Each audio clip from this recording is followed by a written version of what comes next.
Everyone, this is Bushra Khan. Welcome to Samaa podcast. आज हम बात करेंगे पाकिस्तान की इंटरटेनमेंट इंडस्ट्री के दो बड़े नामों की। आफ्ताब इकबाल, जो कि सीनियर सहाफ़ी, दानिश्वर होस्ट और कॉलम निगार हैं, और उनके साथ पाकिस्तान टीवी, फिल्म और थिएटर का बड़ा नाम सुहेल अहमद, जिन्होंने सैकड़ों ड्रामाज भी लिखे हैं। जब मैं बात करती हूँ आफ्ताब इकबाल और सुहेल अहमद की, तो सुनने में और देखने में ये आ रहा है, और कुछ सोशल मीडिया पर क्लिप्स भी वायरल हुए, जिससे ऐसा लगता है जैसे आफ्ताब इकबाल और सुहेल अहमद के दरमियान कुछ क्लैशेस हैं, मिसअंडरस्टैंडिंग्स हैं, कुछ ना कुछ तो ऐसी बात है, अनबन सी लग रही है। लेकिन अब इसमें क्या हकीकत है, पीछे स्टोरी क्या है, पर्दे के पीछे असल हकीकत क्या है, और तो और दोनों की व्यूअर्स की जब हम बात करते हैं तो काफ़ी कंफ्यूज है इस इशू को लेके, इस माजरे को लेके। लेकिन आज मेरे साथ मिस्टर नईम हनीफ मौजूद है, समा के ब्यूरो चीफ। इनसे जानेंगे कि असल मसला क्या है, असल हकीकत क्या है, जो हमें दिख रहा है बज़ाहिर, क्या वही सच है या जो सच है वो दिख नहीं रहा। अस्सलाम वालेकुम। वालेकुम सलाम। कैसे हैं सर आप? अल्हम्दुलिल्लाह। आप किस तरह का सच सुनना चाहती हैं जिससे आपकी तसल्ली हो जाए और आप जो है ना बड़ा एक आप इंटरटेन हो जाएं? किस तरह का सच आप चाहती हैं? आप देखिए, असल में अक्सर कुछ सच्चे वाक़यात ऐसे होते हैं जो बज़ाहिर दिखते नहीं, दिखता कुछ और है लेकिन उसके पीछे असल हकीकत कुछ और होती है। अब चलिए, जैसे हम बात कर लेते हैं सुहेल अहमद की और आफ्ताब इकबाल की। अब सोशल मीडिया पे कुछ वीडियो क्लिप्स वायरल हुए हैं। अब आप ये देखें कि वीडियो क्लिप्स चलिए ठीक है वायरल हुए हैं, लेकिन हम इतनी जल्दी किसी फैसले तक नहीं पहुँच सकते। बहुत सी चीज़ें हैं जो बीच में। उसी देखिए, उसी वीडियो क्लिप्स में सुहेल अहमद ने एक बात की, उन्होंने कहा कि ये कौन होता है किसी को जज करने वाला। तो आप देखिए ना, आप जज करना शुरू हो तो गई। ये आपका प्रोग्राम सुहेल अहमद ने अगर देख लिया, पहले तो मैं ये बता दूं, मेरा जो है ना वो सुहेल अहमद और आफ्ताब इकबाल दोनों से एक बड़ा दरीना ताल्लुक़ है और बड़ा एक एहतराम का रिश्ता है, और दोनों ने हमेशा बड़ा प्यार दिया और हमने उन्हें बड़ी इज़्ज़त दी है। और ये मैं आपको बड़ा एक जब मैं कह रहा हूँ दरीना की बात कर रहा हूँ तो कमो बेश 15-20 साल आप कह सकते हैं, इतना पुराना ताल्लुक़ है। और मैं दोनों के मिजाज को जानता हूँ। ये सिर्फ ना थोड़ा मिजाज का उतार चढ़ाव है, अदरवाइज कुछ भी नहीं है। शायद सुहेल अहमद ने 5% आफ्ताब इकबाल की शख्सियत के मुतालिक उनके मुताबिक आफ्ताब इकबाल समा खराशी की होगी। अब आफ्ताब इकबाल ने भी तकरीबन 4% की होगी। 95% तो इन्होंने एक दूसरे को डिस्कस ही नहीं किया, जितना ये जानते हैं एक दूसरे को। यानी कि वो 95% आप जानते हैं। चलें, उनका 50% तो मैं जानता ही होऊंगा, 50% तो मैं जानता ही होऊंगा। अच्छा, मैं बिल्कुल कोई जजमेंट नहीं दे रहा। मैं तो जो है वो एक मजदूर साफ़ी हूँ, तो मैं तो वाक़यात डिस्कस कर सकता हूँ जी। कहाँ किसने क्या किया, किस मौके पर किसका किरदार क्या रहा, ये कर सकते हैं। अच्छा, वो भी लकीर पीटने वाली बात है। हुआ कुछ यूं कि जब एक तूफान बरपा हुआ, सुहेल अहमद जो वो हमारा दोस्त है अहमद भट्ट के साथ एक पॉडकास्ट कर दिया, और उसमें उन्होंने जो है ना वो कहा कि आफ्ताब इकबाल जो है ना ये जूते किस तरह के वाइट जूते दिखाता है, घड़ियां दिखाता है, और जो है ना वो आपने, मैं भी आया था, कितनी कीमती चीज़ पहनी हुई थी, तो मैंने कहा था कि आप ऑफ कर लें, हमें लोग कहेंगे कि इतना महंगा आपने वो पहना हुआ था। जी जी। उसको क्या कहते हैं? Hair band. Yes, band. Paris से आया था गालबन, शांज़ेलीज़े आपने खरीदा था। तो कहने का मकसद है कि वो नाम आपको एक याद है ब्रांड का? जो है ना किसी शख्स ने कुछ पहन लिया। अच्छा, उनको अच्छा पहनने का शौक है, उनका जो ड्रेसिंग आप देख लें वो यानी कि उन जब वो विंटर ड्रेसिंग भी करते हैं तो हमजा शहबाज जैसे कोट नहीं पहनेंगे, वो चेक वाले, बड़े बड़े चेक वाले नहीं पहनेंगे, ना पिंक कलर का वो उस तरह की ड्रेसिंग करेंगे। तो थोड़ा उन्हें सेंस है ड्रेसिंग की।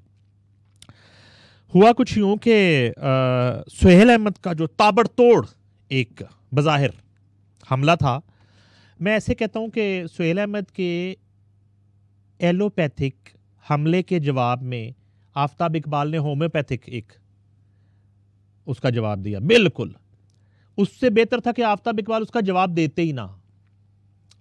उस इंटरव्यू का कह रहा हूं, सुहेल अहमद साहब ने जो इंटरव्यू दिया, जरूरत नहीं थी, क्योंकि आफ्ताब इकबाल की काफ़ी करीबी लोगों ने जो मेरे पास इतला है मैंने मना किया था, उनके भाई ने जुनेद ने भी मना किया। अच्छा, सुहेल अहमद के भी एक भाई का नाम जुनेद है, वो बड़े ज़बरदस्त आदमी हैं, वो मेरे कुलीग भी रहे हैं एक दौर में, वो बड़े प्यारे आदमी हैं, गुजरांवाला में होते हैं, उनसे मेरा बड़ा एक दोस्ती रही उनके साथ, तो हमने इकट्ठे प्रिंट मीडिया में काम किया। अच्छा, इनके भाई का नाम भी जुनेद है, आफ्ताब इकबाल के, तो उन्होंने इनको मना किया कि आप ना जवाब दें। अच्छा, शायद उसके पीछे कुछ जो पॉजिटिव इनके कुर्बत में लोग होंगे, उन्होंने ये समझा होगा कि अगर गुस्से में एक बंदे ने बात कर ही दी है तो ज़रूरी नहीं है कि आप उसका जवाब दें, तो वैसे आप उससे किसी वक्त मौका मिले तो। हाँ, अलबत्ता ये ज़रूर है कि जिस मौके पर सुहेल अहमद ने उनके बारे में जो गुफ्तगू की, ये मौका मुनासिब नहीं था। और अगर जो बात मैं अब करने जा रहा हूँ, ये सुहेल अहमद को अगर अदराक होता इस बात का तो शायद वो ये बात ना करते। क्यों? कि उनका बड़ा एक पुराना साथ रहा। आज चलें किसी वजह से कुछ इख्तलाफात हो जाते हैं, लेकिन ये जो बात मैं करने जा रहा हूँ, अगर इस बात का अदराक होता सुहेल अहमद फिर भी उनके बारे में गुफ्तगू ना कर दे। वो बात ये है कि आज आफ्ताब इकबाल जो है वो जिला वतनी की जिंदगी गुजार रहे हैं। ये आम बंदे को नहीं पता ना, हमारे जो नहीं पता, वाकई नहीं, लोगों को नहीं पता कि आफ्ताब इकबाल इस वक्त किस जो है वो एक मुश्किल से गुजर रहे हैं, और उनकी ज़िंदगी का, उनके करियर का ये कौन सा दौर है। ये मैं बात कर रहा हूँ इखलाकियात की। ये अगर लोगों को पता हो ना, तो ये जो मेरे जैसे लोग हैं ना, तो ये व्यूज़ की वजह से ये तमाशा लगाने की कोशिश करें, और ना ही कोई एंकर जो है वो इस तरह के सवाल डाल के कोई इस तरह का कंटेंट क्रिएट करने की कोशिश करे। अगर हम रियलाइज करें कि आफ्ताब इकबाल ऑलरेडी एक क्रिटिकल इस मुल्क का एक बड़ा नाम है, मैं बताऊंगा आपको, अभी डिटेल बताऊंगा, ये बिल्कुल मैं कैटेगोरिकली बता रहा हूं। जब थिएटर बर्बाद हो गया, जब पाकिस्तान का कॉमेडी थिएटर मुजरे में तब्दील हो गया, जब एक मैसेज ओरिएंटेड और एक स्क्रिप्टेड जो थिएटर था और एक हिस्टोरिक जो थिएटर था वो डांस में और मुजरे में तब्दील हुआ, उसके जिम्मेदार भी अभी बताऊंगा कौन कौन है। तो आफ्ताब इकबाल जो है वो शख्स है जिसने थिएटर के टैलेंट को रुलने से बचाया। मैं वर्ड यूज कर रहा हूं, रुलने से बचाया, बर्बाद होने से बचाया।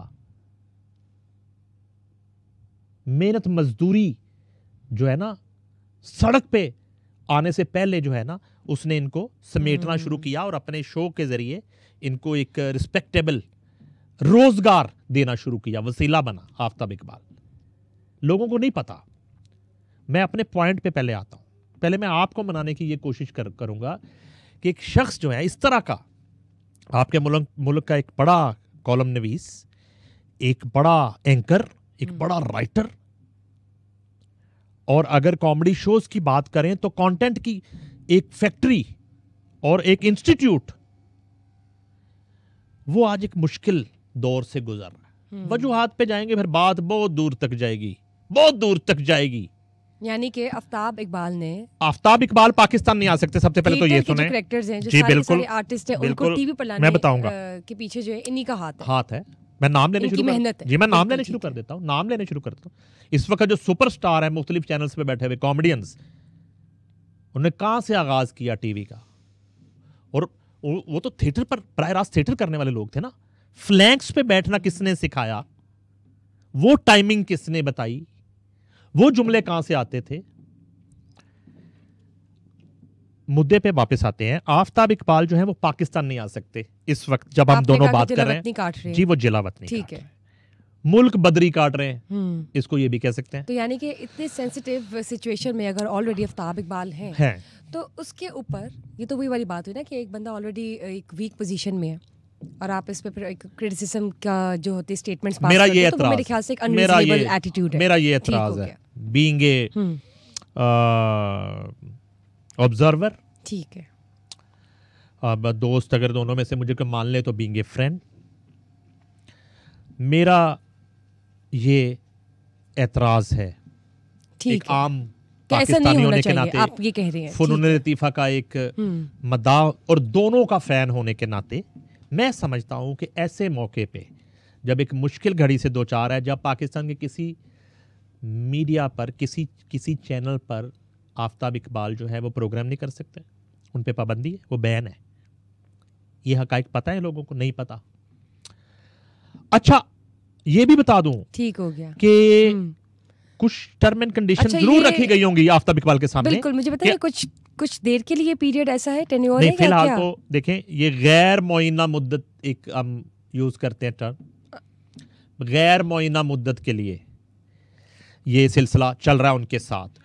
अब इस सूरत हाल में भी वो शख्स जो है वो अच्छा, वो जिस वजह से ये सब कुछ हुआ उस वजह में भी मैं समझता हूं कि डिबेटेबल है कि उसमें कितना उनका कसूर था, नहीं था, या वो दानिस्ता ना दानिस्ता वाली जो एक सिचुएशन होती है उसमें कुछ चीज़ें हो गई, कुछ पॉलिसी आड़े आ गई, कुछ थोड़ा सा शायद तजावुज़ कर लिया उन्होंने कुछ चीज़ों से, तो उसको भी जो है वो डिस्कस किया जा सकता है। उसमें भी अभी जो है वो 9 मई के मेरा ख्याल है 2 दर्जन के करीब मुल्ज़मों को माफ़ी दी गई है, शायद आपके इल्म में होगा। तो वो कोई इतनी बड़ी सिचुएशन नहीं थी। और मेरा ख्याल है कि जिस प्रोग्राम पर एतराज़ किया गया, जो मेरे पास इंफॉर्मेशन है, मज़े की बात बताऊं, वो ऑन एयर भी नहीं हुआ, वो प्रोग्राम ऑन एयर भी नहीं हुआ। ठीक है, जिस पर एतराज करके वो ऑन एयर हुआ नो, वो ऑन एयर नहीं हुआ। वो तो अभी एडिटिंग के मराहल में था और कुछ एडिट कंप्लीट हो गया था, कुछ उसी दौरान ही उसमें शायद कुछ ऐसा कंटेंट थोड़ी देर का एक आध कोई किसी शख्सियत के हवाले से था। अब तो वो साबका हो चुकी हैं वो शख्सियत, तो उस पे एतराज़ आया था। तो उसके बावजूद एक उन्होंने दुबई में जाके एक अपना सिलसिला और अपने जो लोग थे उनका मोराल जो है वो कायम रखने के लिए, और उसी तरह से एक अपना घोंसला जो है वो बसा लिया दुबई में जाके, और वो डिजिटल मीडिया पर उन्होंने अपना सिलसिला शुरू कर दिया। अच्छा खैर, वो एक लंबी कहानी है, वहाँ पे क्या हो रहा है क्या नहीं हो रहा वो भी डिस्कस किया जा सकता है किसी वक्त। तो उन्होंने एक जो कंटेंट है, जो मैंने बात की थी एक कंटेंट फैक्ट्री की, तो वो प्रोडक्शन उन्होंने शुरू कर दी, कंटेंट आना शुरू हो गया वहाँ से। अब जो है यहाँ पे मैं बात कर रहा था कि किसी को भी ऐसे मौके पे, और एक ऐसे शख्स को जिनके साथ एक बड़ा चोली दामन का साथ रहा, दोस्ती, और इकट्ठे आपने पाकिस्तान का उस वक्त का सबसे बड़ा शो किया। उस वक्त वो जो हस्बे हाल था, नो डाउट उस वक्त जब हस्बे हाल का जो स्लॉट था उस वक्त वो नंबर 1 ही हमेशा रहा। अब शायद कोई नंबर्स का हो गया होगा ऊपर नीचे। तो लीड किया था उस शो को जाहिर है कि आफ्ताब इकबाल ने, और वो ड्राइविंग सीट पर वही थे, और ये दोनों ही शख्सियात थी जिनकी वजह से वो सुपर हिट हो गया। और तीसरा तो उसमें कोई होता ही नहीं था, एक वो खातून कोई हंसती थी, कभी नाजिया हंसना शुरू कर देती थी, कभी किसी को एक हंसने के लिए। और बल्कि ये भी कई दफ़ा हुआ कि ये शायद इन्होंने आफ्ताब इकबाल ने अपनी गुफ्तगू में ये बात भी की कि अगर उन्होंने कभी सुहेल अहमद से ये कहा भी कि इसमें किसी और टैलेंट को शामिल कर लेते हैं, थोड़ा सा एक रिच कंटेंट उसके लिए फ्रेम के लिए, तो वो मना कर देते थे कि नहीं। और जाहिर है कि वो मना इसलिए कर देते थे कि वो एक पूरा जिसको कहते हैं अपनी फील्ड का जारा पहलवान और अनोखी पहलवान, और उन्हें पता था कि वो अकेला उसको संभाल लेंगे, तो वो नहीं करते थे। अलबत्ता ये ज़रूर है कि वो जो शुरू में मैंने बात की थी कि ये एक मीठी मीठी लड़ाई थी, उसमें सुहेल अहमद जो थे उनकी तरफ से थोड़ी सी ज़्यादा तलख बातें कर दी गई, लेकिन उसके जवाब में जो वो आया बिल्कुल बड़ा ठंडा सा जवाब था। वो ये नहीं है कि मैं ये वाली जो रेसलिंग है इसका कोई मद्दाह हूँ या मैं कोई ऑडियंस हूँ, मुझे मज़ा नहीं आया कुसुन मुके देखने का, मुझे ये नहीं है। मुझे ये था कि अगर इस तरह का जवाब देना है आपने, तो मेरा ख्याल है उससे बेहतर था कि आप जवाब ना देते, खामोशी इख्तियार कर लेते। ठीक हो गया। ये कोई जवाब नहीं था कि आप उन्हीं के वो जुमले कि आपने जब ये कहा तो उसमें ये, और आपके नाना के मुतालिक, और मिठाई लेके आप आए ज़रूर थे लेकिन मैं भूल गया नाना के मुतालिक नहीं थी, वो भाई की मिठाई लाए होंगे टाइप चीज़ें नहीं। लोग जो है ना कुछ और रिस्पेक्ट कर रहे थे। फिर जब ये लड़ाई शुरू हो गई तो एक और भी हमला हुआ है, मैं अब डिस्कस नहीं करना चाहता, उस पर भी बहुत ट्रोल किया जा रहा है। होम्योपैथिक सा हमला हुआ था। अगर होम्योपैथिक सा हमला तो बता दें। 1-2 रातें पहले। तो अब मसला ये है कि वो मैं जो बात कर रहा था, कट्टा चट्टा खोलने वाली, कट्टा चट्टा वाला जो था, मैं बताता हूँ, मैं वो भी बताता हूँ, वो भी बताता हूँ। उससे भी जो है ना वो उस लड़ाई की ऑडियंस जो है दुनिया भर की, वो कोई इतनी खुश नज़र नहीं आई और सेटिस्फाई नज़र नहीं आई। उन्होंने कहा कि ये जो है ना कौन सा अटैक है कि जिससे इतने घंटे पहले किसी को पता हो कि फ़लाँ जगह से कोई चीज़ चली हुई है या कुछ लोग निकले हुए यहाँ पे हमला करने के लिए, जिन्हें रास्ते में डिफ्यूज़ कर दिया जाए और बिल्कुल ख़त्म कर दिया जाए टाइप चीज़ें। तो कट्टा चट्टा खोलने वाली अच्छा हुआ कि अच्छा, चूँकि ये दोनों बहुत सेंसेबल हैं, बहुत समझदार लोग हैं। फ़नकार जो है वो मासूम होता है, लेकिन अगर बतौर फ़नकार या बतौर टीवी एंकर बात करें तो आफ्ताब इकबाल एक जीनियस आदमी है। और सुहेल अहमद जो हैं वो आप समझें कि अपनी फील्ड के, मैंने इनसे समझदार फ़नकार कम देखे हैं। यानी कि जो चीज़ों को एक भांपने की एक मैं मिसाल देता हूँ, चले मैं मिसाल दे देता हूँ ना। अमानुल्लाह, बाबू बराल, सुहेल अहमद, मस्ताना, आबद खान, अलबेला, ये जितने नाम लिए हैं, इनमें अगर सबसे ज़्यादा एक दुनियादारी को समझने वाला और दूरअंदेश, सेंसेबल, सुहेल अहमद नंबर 1 इस हवाले से। ठीक है, उसकी मिसालें मेरे पास हैं। उसकी मिसालें ये हैं कि जब थिएटर जो है बिल्कुल तबाही के दहाने पे था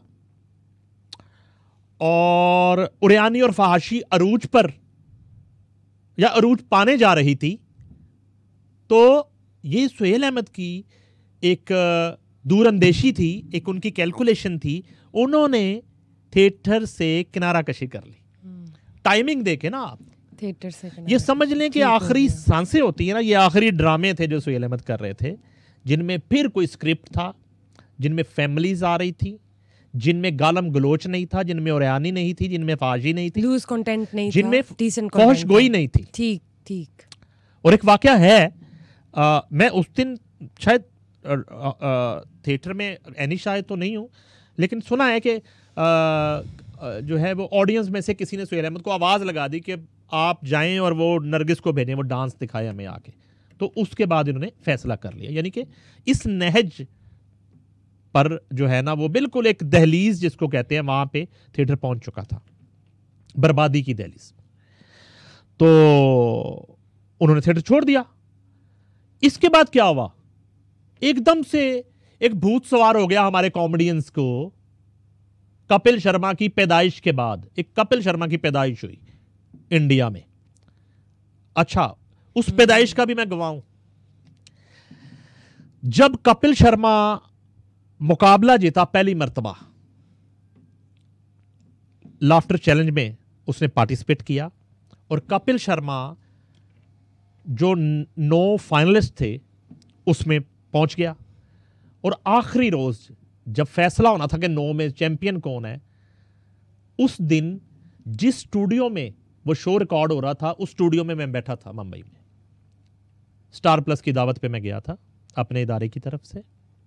उमर शरीफ और मिसेस उमर शरीफ जो है वो मौजूद थी वहां पे, और उमर शरीफ तो जज थे उसमें, और साथ शेखर सुमन थे। तो कपिल शर्मा उस दिन जीता था हमारे सामने एज ए कॉमेडियन। किस ईयर की बात कर रहे हैं? मेरा ख्याल है कि ये होगी कोई 2006-7 7.5 8 कर ले, 7 यही था। तो जब ये हुआ तो वहां पे कॉमेडी जो है ना वो शो स्टार्ट हो गए। मुख्तलिफ चैनल्स ने वहां पे कॉमेडी शोज बना लिए। कपिल शर्मा का शो डिजाइन हो गया, तो यहां से अब कॉमेडियन जाना शुरू हो गए, जिसमें नसीम विकी, जिसमें जो है वो शकील सिद्दीकी, रऊफ लाला, एक डेथ हो गई उनकी, सिकंदर सरम कराची के थे वो। अच्छा, थोड़ा सा वो लैंग्वेज जो एक बैरियर था ना वो बड़ा खौफनाक था। अमानुल्लाह जो है वो पंजाबी के किंग थे, बबू बराल, अब ये लोग भी वहाँ उसी शौक में चले गए। अच्छा, मैं मौजूद था जब अमानुल्लाह साहब भी मौजूद थे वहाँ पे वो तो हयात नहीं है, लेकिन उनका बेटा अमानत वो साथ था उस वक्त। तो मैंने देखा कि वो पंजाबी की बात उर्दू में करते थे मानुल्लाह, तो वो उन्हें नहीं, वो उसका पंच उस तरह नहीं बनता था, जाहिर है। तो फिर ये उसी फाइनल में अमानुल्लाह साहब 9वें नंबर पे थे, तो उमर शरीफ चूंकि जज थे, तो उन्होंने वो पंकज थे प्रोड्यूसर उस शो के लाफ्टर चैलेंज के, तो उन्होंने बुला के कहा कि नहीं, आप ये हमारे मुल्क का नंबर 1 आदमी है, तो आप इनको मुकाबले से निकाल दें, इनके गेस्ट अपीयरेंस आप डालें, ठीक है जी। वो खैर और बड़े सीन थे वहाँ पे। तो सुहेल अहमद जो हैं उन्होंने ये रिस्क नहीं लिया वहाँ जाके। एक रिस्क आप समझ सकती हैं कि अगर तो देखें वो वहाँ पे जाके परफॉर्म कर जाते तो वेल डन, बल्ले बल्ले, और अगर नहीं करते तो फिर सिचुएशन आज हम जो डिस्कस कर रहे हैं, अमानुल्लाह बबू बराल बिल्कुल उस विकेट पे 0 पे आउट हो गए, और एक गलत फैसला था इतने बड़े लेजेंड का, और पता नहीं किसने उन्हें ये मशवरा दे दिया कि वो वहाँ पे चले गए। वहाँ तो वैसे ही आप बड़ा अच्छा भी परफॉर्म कर लें, मेरिट पे जाके भी आप परफॉर्म कर लें, तो इंडिया में जाके उनसे एक मेरिट पे नताइज ले लेना, पजीराई ले लेना, ये नामुमकिन हद तक मुश्किल है। हमारे आर्टिस्टों के साथ जो कुछ होता रहा वहाँ पे, मोहम्मद अली को कास्ट किया क्लर्क फिल्म में, ज़ेबा बेगम साथ गई अपनी शादी के बाद, वो मैं प्रोड्यूसर का नाम भूल गया हूँ, पूरी फिल्म शूट की। जब फिल्म रिलीज़ हुई सिनेमा में आई तो मोहम्मद अली का वहाँ पे उनमें कोई सीन ही नहीं है, सब एडिट कर दिया। इस तरह के कई वाक़यात हैं। मोहम्मद राना ने काम किया वहाँ पे जाके, या हमारी कुछ ख़वातीन भी काम करके आई, मगर वो बहुत एक उन्होंने बददियानती की इन सब के साथ। तो इसी तरह का मामला सुहेल अहमद ने एक क्या उसको कहते हैं कि जज कर लिया कि ये ठीक ग्राउंड नहीं है। वो नहीं गए थिएटर को, मैंने कहा कितना टाइमली छोड़ दिया, ठीक है, और वो टीवी की तरफ आ गए। सही, उन्होंने मतलब अक्लमंदी का मुजाहरा किया और यहाँ पे अपनी जो स्टेबिलिटी थी उसको मेंटेन। एग्जैक्टली। और मैं ये कह रहा हूँ कि बहुत ही एक समझदार आदमी। तो खैर दोनों बहुत बड़े नाम है, लेकिन मैं समझता हूँ कि इस मौके पे उन्हें शायद ये मौका नहीं था। एक मौका भी तो होता है ना, ज़रा सिचुएशन एक ऐसी हो, फिर ऊपर से आप इस तरह के स्टेटमेंट्स पास कर दें, एग्जैक्टली, जो कि कह देते हैं।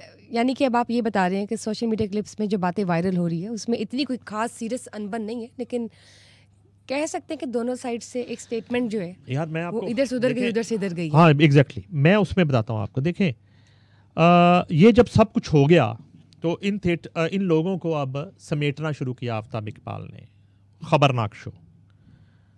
उसके बाद एक मौका ऐसा आया कि आगा माजिद और सलीम अलबेला जो है, जो एक मेन फ्लैंक था आफ्ताब इकबाल का, वो नाराज़ होकर चले गए, छोड़ के आ गए। जब वो हनी अलबेला उनके साथ, तो जब छोड़ा तो मैं बिल्कुल ये प्रोग्राम अगर देखेंगे बताएंगे आगा माजिद सलीम अलबेला, मैंने इनको यहाँ बुलाया गुलबर्ग, ये हिल्टन होटल में। मैंने इनके साथ एक दिन मीटिंग की, दूसरे दिन की, तीसरे दिन की। तो इनकी होशियारियाँ शो तब हम बना रहे थे। हारून रफ़ीक उसके होस्ट थे, और हारून रफ़ीक जो है वो पहले ही साइन कर चुके थे, यानी कि होस्ट पहले साइन कर चुका था, उसके बाद टीम बन रही थी। तो मैं इनको जो है वो लेकर आया होशियारियाँ के लिए, और इसी तरह एक चैनल से लकी डियर को लेके आया, एक चैनल से सरदार कमाल को लेके आया। तो हमने वो टीम बनाई, और एक होस्ट के लिए अमीरा मीर एक सिंगर थी, उनको मैं लेके आया। तो वो पूरा शो हमने बनाया। तो ये कन्विंस्ड थे आगा माजिद सलीम अलबेला, बावजूद इसके कि वो नाराज़ होके आए थे, कि कंटेंट की बात करें, आप जुमलों की बात करें, आप स्क्रिप्ट की बात करें, तो वो मानते थे कि आफ्ताब इकबाल से बड़ा इस जॉनरे का स्क्रिप्ट राइटर इस वक्त कोई नहीं है, कंटेंट क्रिएटर कोई नहीं है, और ओवरऑल एक जो शो को प्रोड्यूस करने की सेंस है, तो वो कन्विंस थे। हाँ, उनकी तकालीफ जो थी वो भी मैं डिस्कस कर लेता हूँ। वो कहते थे जी इतना ज़्यादा टाइम वो शो के लिए लगाते हैं कि हमें वो एक दिन रात को बुला लेते हैं, सुबह तक हम बिल्कुल एक कैद में, जैसे किले में हमें बंद कर दिया जाता है, और वो फिर अपनी मर्जी से आते हैं। और फिर उनका मिजाज का एक रोना ज़रूर था, वो था। अच्छा, उसके बावजूद जब समा के लिए शो बन रहा था, तो मैंने आगा माजिद का नाम लिया, तो मुझे उन्होंने कहा आफ्ताब इकबाल ने कि आप उनसे बात करें, मेरा तो वो फेवरेट आदमी है, हैवी वेट है। तो आगा माजिद जो है वो बिल्कुल, आप उसको सलीम अलबेला के लिए नहीं कहा उन्होंने, सलीम अलबेला के लिए नहीं कहा, आगा माजिद के लिए कहा कि आप जो है ना वो उनको लाना चाहते हैं तो आप बिल्कुल बात कर लें। फिर मैंने इनकी मुलाकात भी करवाई, बिल्कुल। अच्छा, इसी तरह से जब भी हम अपने चैनल के लिए कुछ शो बनाने के सोचते थे, तैयारी करते थे, तो हमारी ख्वाहिश जो होती थी वो होती थी कि सुहेल अहमद आके शो करें हमारा। शुरू में हमने डायरेक्ट इनडायरेक्ट कभी उनसे रब्ता करने की कोशिश भी की होगी, लेकिन रफ्ता रफ्ता जब पता चला कि वो जिस इदारे में बैठे उसको वो बिल्कुल भी नहीं छोड़ेंगे, चाहे उनको आप जितने भी पैसे ऑफर कर दें। ये जो एक बात वहाँ भी आई ना कि आफ्ताब इकबाल जो है ना वो चैनल्स बदलते रहते हैं और वो हर वक्त, वो सिर्फ एक ताली दोनों हाथों से बजती है। वो सिर्फ उनके मिजाज का मामला नहीं होता था, या वो एक बड़ी ऑफर्स का मामला नहीं होता था। वो मामला कुछ यूं भी रहता था कि बाज़ वक़्त पॉलिसी आड़े आ जाती थी, चीज़ें हो जाती थी। इसी तरह से सुहेल अहमद जो हैं वो वहाँ पे उन्हें एक ओहदा भी दिया गया, बड़ा ओहदा भी दिया गया, और उन्होंने जो बाकी भी शोज़ थे इंफोटेनमेंट के, उनके वो हेड करते थे और उनकी सुपरविजन में होते थे, और बाकी इन्वॉल्वमेंट थी एग्जैक्टली। और किसी और इदारे से अगर उन्हें ऑफर होती होगी तो शायद इस तरह का वहाँ पे उन्हें ओहदा और इस तरह की सहूलियात और इस तरह का वो पैकेज ऑफर नहीं होता होगा। तो कहने का मकसद ये है कि बिल्कुल दोनों जितना एक दूसरे को जानते हैं, उन्होंने बिल्कुल एक दूसरे को 95% नहीं किया उतना जो आपने शुरू में कहा, उसको डिस्कस नहीं किया। हाँ, ये मीठी मीठी सी एक लड़ाई ज़रूर हुई, उसमें भी ज़्यादा जो है वो तुंदो तेज़ जो हमला था वो इनकी तरफ से हुआ, सुहेल अहमद की तरफ से, जबकि मेरी ऑब्जर्वेशन के मुताबिक आफ्ताब इकबाल का जवाब बहुत ही ठंडा था, लाइट मोड में था, और एक ऐसे ही है कि जैसे उन्होंने जवाब नहीं दिया, कोल्ड वॉर कह सकते हैं, जैसे जवाब नहीं दिया। अच्छा, वो जो एक आप जिस तरफ इशारा कर रही थी कि जब ये थिएटर हो रहा था और सुहेल अहमद भी मौजूद थे और ये सब कुछ जब एक बर्बादी की तरफ जा रहा था, और थिएटर में फैमिलीज़ को दूसरे लफ्ज़ों में किक आउट किया जा रहा था कि फैमिलीज़ के साथ आप थिएटर में नहीं आ सकते, इस तरह का थिएटर बनने जा रहा था, उरियानी फहाशी अरूज पकड़ रही थी। ये किस तरह हुआ? ये इस तरह हुआ कि एक थिएटर के कैरी पैकर हैं सखी सरवर भट्ट साहब। अच्छा, वो कस्टम में मुलाजिम थे, तो वो खैर उन पे ये भी इल्ज़ाम लगते थे कि वो खुद ही आर्टिस्टों को वो भेज देते थे इनकम टैक्स के, सॉरी कस्टम कह रहा हूँ, इनकम टैक्स में मुलाजिम थे, इनकम टैक्स के वो नोटिस भेज देते थे, और चूँकि आर्टिस्टों को वो बेचारों को पता होता था कि ये वहाँ पे जॉब करते हैं, तो वो इनके पास आते थे और फिर ये उनको एक उन पे एहसान चढ़ाने के लिए कि मैंने क्लियर करवा देता हूँ, आपको किस्तें करवा देता हूँ। मुख्तसर ये है कि ये उन्हीं का किया धरा है, उन्हीं का एग्जैक्टली, बावजूद उसके बड़े नाम है, इनकी कंपनी थी, इनकी एक कंपनी थी, उस कंपनी में काफ़ी इन्वेस्टर थे, उसके काफ़ी पार्टनर थे, उसमें बहुत बड़े बड़े नाम हैं, वो भी किसी वक्त इस पे पूरा प्रोग्राम करेंगे, बता दें, शेयर करें। काफ़ी नहीं, अगर पार्टनरशिप की बात करें तो उसमें तो सुहेल अहमद भी पार्टनर थे, सखी सरवर सुहेल अहमद पार्टनर, ये पार्टनर और भी काफ़ी पार्टनर थे। यानी कि ये मिसाल के तौर पे ये 30% का कोई पार्टनर होगा, कोई 40% का होगा, उसमें कोई 1% वाला पार्टनर भी थे, उसमें 2% वाले पार्टनर भी थे, काफ़ी पार्टनर थे उसमें। तो ये एक कंपनी थी जो मुख्तलिफ आर्टिस्टों को बाउंड करती थी। अच्छा, फिर उस वक्त ऐसे भी लोग हमारे पास आते थे कि जी हमें फ़र्ज़ करेंगे 2 लाख रुपया दे के बाउंड कर लिया है, लेकिन वो 5 साल हो गए, 2 लाख उतर नहीं रहा, हम तो रोज़ ड्रामा कर करके नाच के मर गए हैं। शुरू में एडवांस दे दिया जाता था, जी एडवांस दे दिया जाता था, तो वो एक मजबूरी में वो लोग ले लेते थे। तो ये इनका ही डिसीजन होता था कि थिएटर किधर लेके जाना है। किस ईयर की बात कर रहे हैं आप? ये बात अब तो आप इसको कह लें कि तकरीबन 1.5 अशरा पहले की बात है, या तकरीबन 17-18 साल पहले। ये तब का वाक़या है जब डांस नाइट्स शुरू हो गई लाहौर में, और ये तभी का वाक़या है जब नाज थिएटर में एक डांस नाइट हो रही थी, और वो डांसर्स अपने ऊपर पानी बाल्टियों में फेंक रही होती थी, और वहाँ पे लिटिल रोड गालबन पुलिस ने रेड किया नाज थिएटर में, और वो अमानुल्लाह को, मस्ताना को, सबको गिरफ़्तार करके ले गए, और थाने के अहाते में रात को गेट बंद करके उन्हें कहा गया कि आप ड्रामा करके दिखाएं हमें। और ये भावल नगर वाले वाक़े से पहले की बात है, भावल नगर वाला भी हुआ, तो पुलिस पहले ये भी करती थी एक दौर में कॉमेडियंस को उठा के ले जाती थी और थाने में जाके उन्हें का ड्रामा, जब मस्ताना मरहूम को थप्पड़ मारा गया और उस दिन ये सब उनके कुलीग बताते हैं, मस्ताना ने ये फैसला कर लिया था कि आइंदा मैं ज़िंदगी में थिएटर पर काम नहीं करूँगा। थिएटर पर क्या, फिर उन्होंने कुछ किया ही नहीं, वो फिर एक दरवेशी उसमें मोड़ में चले गए और उसके बाद उनकी डेथ हो गई। और यहाँ पे लाहौर में एक बहुत मशहूर बाग है, वहाँ एक मज़ार था, मज़ार पे वो बैठ गए जाके।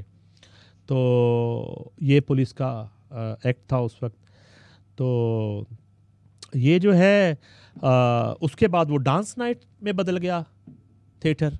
उस थिएटर से स्क्रिप्ट बिल्कुल गायब हो गया। उसमें जो जितनी बड़ी गाली देता था और जो जितनी फौशगोई करता था उतना ही वो थिएटर हिट होता था। उसकी एक रीज़न थी, उसकी रीज़न ये थी कि वो फिर भी क्यों हिट था, फिर भी हाउसफुल क्यों। हाउसफुल इसलिए होता था कि फैमिलीज वहाँ से निकल गई। वो क्राउड जो था, जो अपनी माँ बहन बेटी के साथ ड्रामा वो उन्होंने आना बंद कर दिया। और जो बाज़ारे हुस्न में जो तमाशबीन ऑडियंस जो मुजरा देखने जाते थे, वो लोग थिएटर की ऑडियंस बन गए, वो थिएटरों में आना शुरू हो गए।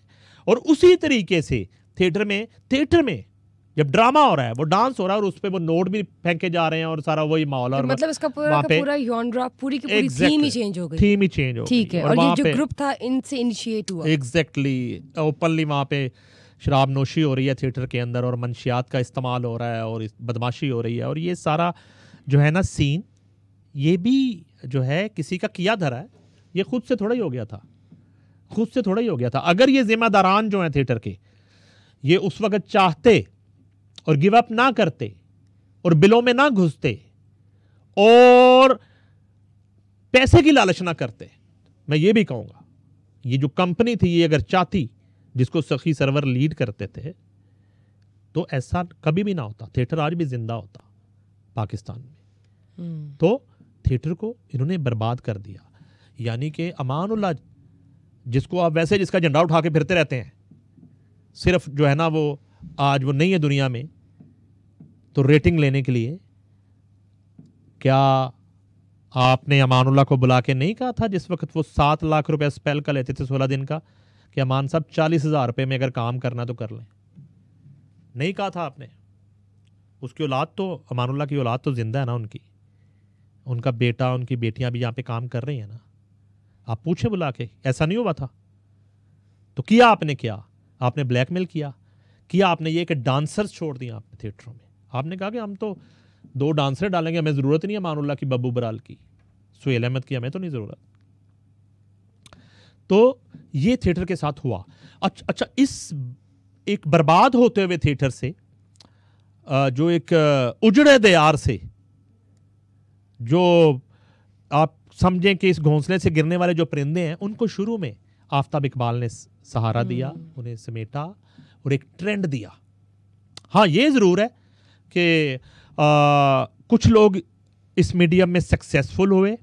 इफ्तिखार ठाकुर कह लें, कैसर पिया कह लें, आगा माजिद कह लें, सलीम अलबेला कह लें, अमानत चंद कह लें, सुहेल अहमद कह लें। बहुत सारे ऐसे लोग हैं जो बेचारे नहीं चल सके, इस मीडियम में भी नहीं चल सके, क्योंकि वो लाइव थिएटर के आदी थे, वो नहीं कर सके। वो नाम आहिस्ता आहिस्ता जिंदा होंगे कहीं ना कहीं, लेकिन वो जो है ना आप सुनने में नहीं आते आपके। जफरी खान उस तरह नहीं कामयाब हो सके थिएटर में, आप देखने किए थे, आफ्ताब इकबाल के शोज ही किए हैं उस तरीके से, लेकिन वो एक वाइल्ड जो एंट्रीज थिएटर पे जिस तरीके से वो करते थे, वो नहीं करते। आपने जिन जिन हकाइक पर रोशनी डाली है, उससे तो यही महसूस होता है और ये वाजिया होता है कि आफ्ताब इकबाल और सुहेल अहमद के दरमियान जो सोशल मीडिया क्लिप्स वायरल हुई है, उनके दरमियान जो एक जैसे कहते हैं ना रिफ्ट चल रही है, वो हल्की फुल्की सी पर्सनैलिटी क्लैशेस का हम नाम दे सकते हैं कि पर्सनैलिटी क्लैशेस है, छोटी मोटी सी मिसअंडरस्टैंडिंग है, कोई सीरियस इशू नहीं है। नहीं, मैं देखिए व्यूअर्स जो है वो तो परेशान है। मैं बताता हूँ हम ना तो देखें समा पॉडकास्ट में हम जो है इन दोनों को लड़ाने के लिए बैठे दोनों, और ना ही जो है ना इनकी सुलह करवाने के लिए बैठे। ये आपने बात ही ख़त्म कर दी है। कुछ भी नहीं है इस लड़ाई में, कुछ भी नहीं है सवाए चंद लोगों के थोड़े से व्यूज़ के अलावा। ये एक पर्सनैलिटी क्लैश ही नज़र आता है। इसी तरह से जैसे हम अगले पॉडकास्ट में एक और लड़ाई का जिक्र करेंगे, वो बताएंगे आपको। वो भी दरीना दोस्त थे, राहत फ़तेह अली ख़ान और साहिर अली बग्गा। अब उनके इश्यूज़ क्या है, और एक इसी तरह की लड़ाई आपके और मेरे फेवरेट खलीलुर रहमान कमर और शान के दरमियान चल रही है।